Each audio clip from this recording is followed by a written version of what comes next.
Are we human because we look at the stars, or do we look at the stars because we are human?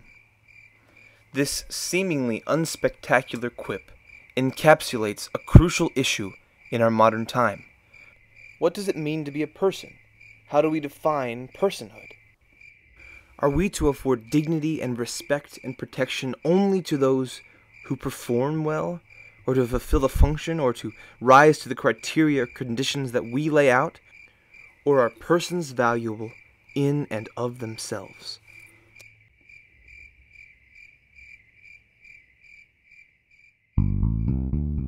First things first, what is functionalism?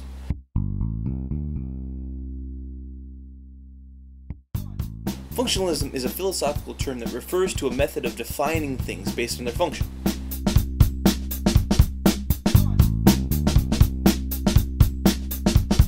It is most often used in calm discussions between thinkers about the nature of the human mind. And go.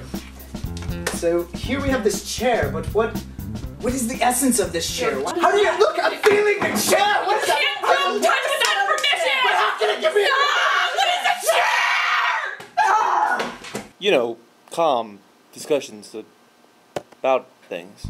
Functionalism, as we will be using the term, refers to a much more general application.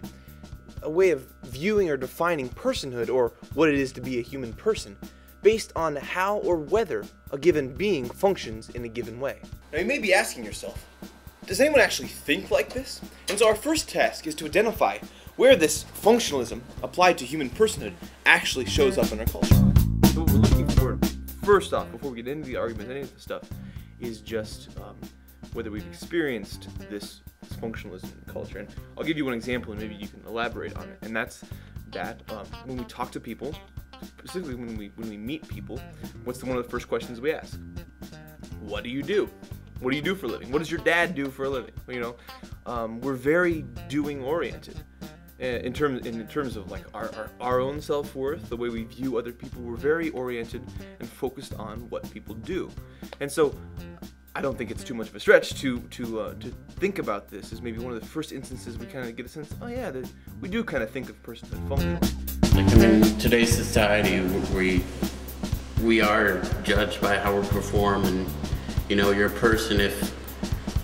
Well, in reality, we're all striving to do something of worth, of value, that you know, we aren't really viable as a human if we were to just sit down and like just do nothing. Are we? Yeah, it's like that's what society's saying right now. Have you experienced that? What do you think about that? Yeah, I guess one of the first questions I always get, living in a college town, is, are you in school? Mm-hmm. You know, oh, you're a history major. Well, what are you gonna do with that? Mm-hmm. And what if I don't, you are, you know, how much money you make. You are how well you can do something. You know, you're not a person with unique worth anymore. It's just, yeah. What happens if a young man today goes to his parents or to his friends and says, you know, I just want to be a fisherman for the rest of my life, or I just want to go be a hermit, or I want to join the seminary? Or what if a young woman says, I want to be a stay-at-home mom, I want to take care of my kids, or I want to join a convent? What do they say? The culture tells these people that they're worthless. That, you know, how could you do that? How could you waste your life? You know, if we're not doing something that the culture thinks is significant, our personhood, our value, our very life is questioned of whether it's even worth living. people kind of look at you like, yeah, but what are you really gonna do? Like, you can't actually expect to do that. And it kind of, your whole self-worth kind of goes downhill at that point in their eyes, because you don't have the perfect answer. Right. I think we're so trained to value ourselves based on what we do, what we've done, what we have, where we're going in life. You know, we ask every high school senior what college they're going to go to, and every college senior what job they're going to get or what grad school they're going to go to, you know, and we just get this sense ingrained in us that we have to be somebody, to be valued, to be somebody in the eyes of the culture. This is it in a nutshell. If you're not making over $30,000 a year, then you are just not valuable in today's society. We've seen some of the ways that functionalism has crept into our daily conversation, and even the way we think about ourselves and about others. However, if you're still not convinced, let's look at a more institutional example. Now, in the past century or so, there have been a whole slew of academics who have proposed and promoted functionalist criteria as a basis for whom is or isn't to be allowed into this privileged class that we call persons. For instance, Michael Tooley presents a rather functionalist view of personhood in his essay entitled Abortion and Infanticide.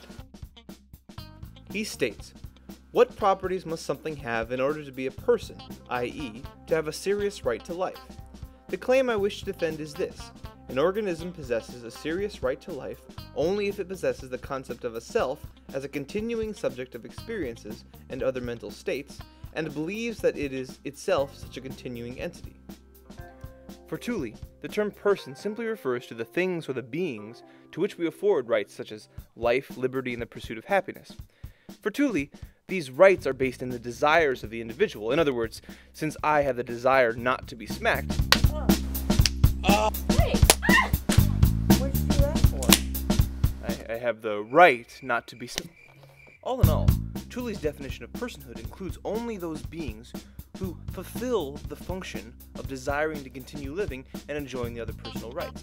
Michael Tooley, Marianne Warren, Joseph Fletcher, these are just a few thinkers of the past century who tried to describe personhood through functionalist criteria or functionalist descriptions. But now that we've identified functionalism, it is now our task to ask the question, can functionalist definitions really adequately describe what it is to be a person?